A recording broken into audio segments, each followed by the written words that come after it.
பாவம் பாட்டி நாய் கடிச்சிச்சின்னு பொசுக்குன்னு பார்க்குறாங்க. அவங்களுக்கே கொஞ்சம் பயம் வந்துடுச்சா என்னன்னு தெரியல. பயமாக இருக்கா அவனுக்கு?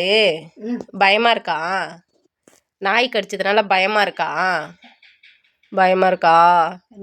இல்லை. ஊசி போட்டாங்க. ஊசி போட்டாங்க. பால் வச்சுல பள்ளிக்கு இல்லை ரொம்ப இறங்கலை.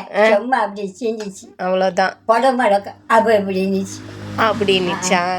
பயமா இல்லையா அவனுக்கு? இல்லை உடம்பு தான் அப்படி கடிச்சிக்கிச்சு. வவுன்னு கடிச்சிச்சா? தஞ்சி சண்டை மேலே தான் ஓடி போச்சு. பயமா இல்லையா? பயப்படலையா? நீ பயப்படலையா? பயப்படலையா? இப்பயும் உனக்கு பயமா இல்லையா? நாய் கடிச்சிச்சா பின்ன பயப்படாது. பயந்து போயிட்டியா? சரி. இனிமேல் பார்த்து உசாரப்போ. அவன் தஞ்சி சண்டை போட்டாங்க. டேன்னா ஓடி போச்சு. எந்த நாய் அது? அங்கே படுத்துருச்சுமா. அங்கே படுத்துருந்துச்சா? ஏதோ தெரு நாயா தான் இருக்கும். போற கடிக்கல அன்னைக்கு